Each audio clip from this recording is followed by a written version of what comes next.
Good to see you. Welcome back. Thanks, Scott. It's intact.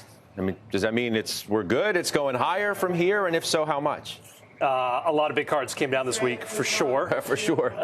Both macro and micro. I wouldn't say uniformly in one direction per se, but I think on net, I think the sensation is positive. I think affirmational of the trends we were on. We turned over some aces, not too many jokers this week. I think that's keep right. Your analogy going? I think that's right. I think in the end, it's still a story of last year at most turns you walked in the office and you confronted a Fed. The inconvenient truth was the Fed was tightening into a slowdown. Mm-hmm. I think today it's a much less intimidating macro backdrop. Why do I say that?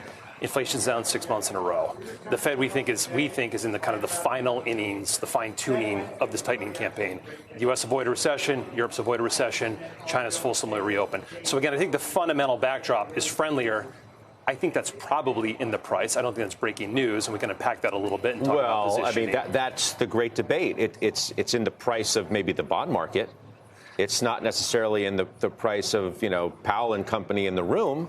So who wins out and why? So if I look at the market, rounding up to a 19 multiple, which is in the 80th percentile of historical valuation. If I look at the compression in volatility, particularly long-day volatility, the tightening credit spreads, our ratio of cyclicals versus defensives, I think the market has taken a fair amount of credit for the good news that we know. That's why I think my instinct is back at the dead midpoint of the range from last year.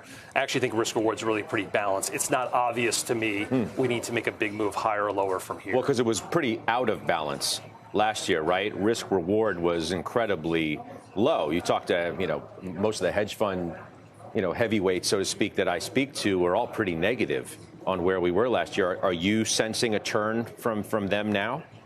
Voting with their feet a little bit. So yesterday, for example, was the biggest one-day short covering we've seen in 8 years. Record day for volume in the options market with a very heavy skew towards the call side of the equation. So I do think faster money, both in the U.S. and elsewhere, have added some length for sure. What do you make of the way that the market has run this year and what's carried it? What's lagged? Does that make sense to you that, the big winner last year, for example, energy is not a winner thus far, technology, and we've talked about this so much, but it's so pertinent to this conversation. I think the good news in general is if you look at equal-weighted S&P, it's outperformed S&P 500, which I think is a marker of market breadth. And that's good. More stocks have participated in the rally. If I go a level deeper, and this is picked up in our momentum basket, you've had this horrific movement in the momentum factor. What does that mean? It basically means last year's losers have been the strongest performers this year. We've seen that in high short interest names. We've seen that in popular retail stocks. We've seen that in nonprofit tech companies. This is 30 or 40% type rallies. And then against that, you've had all the defensive parts of the markets trade down on the year, healthcare, utilities, staples. So I think that's very painful. Those correlation shifts are very painful for stock operators. But I think on net, a win is a win. Well, what is the best mix right now, do you think, of equities versus credit? How's that supposed to look? Because when I spoke with Gundlach, yesterday, was it yesterday? No, 2 days ago, post-Fed, I feel this whole week's crazy.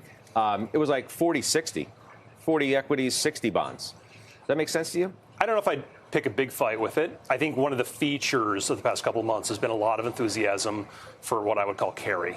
And that can take a bunch of different forms. One of those expressions has been buying short-dated, high-grade U.S. bonds, high-grade IG. That's fine. Mortgages, buying emerging markets, selling volatility. These are all kind of manifestations of carry. I think that's fine. I'm not so sure there's that much risk premium at this level of credit spread in the corporate bond market relative to equities, but I think a little bit of both in the horse race is fine. Now, I don't know if you had a chance to listen to our conversation at the top of the show. I have a feeling you did, because when you sat down, you said, man, Maori was bullish. But what about this idea of how bullish people are getting on international stocks versus the U.S.? This is going to be a debate, I feel like, for weeks and weeks now. I typically carry a homegrown bias towards the U.S. that luckily was the right place to be really post-GFC. So it's been a very long story. It was particularly acute 2020, 2021, and 2022. I think a lot of investors said, you know what, I'm going to keep the capital here. Again, that was the right judgment. Well, risk reward obviously would lead you to do that. Exactly correct. Now, again, I think with the fulsome China reopening, people looking at the fact that we have taken the recession delta off the table for now in Europe, money's definitely looking for a new home. Take China, for example. If you look at our prime brokerage data, again, always a pretty good teller of truth about what people are doing. Sure. January was the single largest month of buying we've seen on record, and actually the weighting, the relative weighting on record, wow, 1 month, and hedge funds. Fast movers. I would say strategic money, probably a little bit more thoughtful and slow moving. But I do think people are day by day, brick by brick, sliding a few more chips outside the U.S.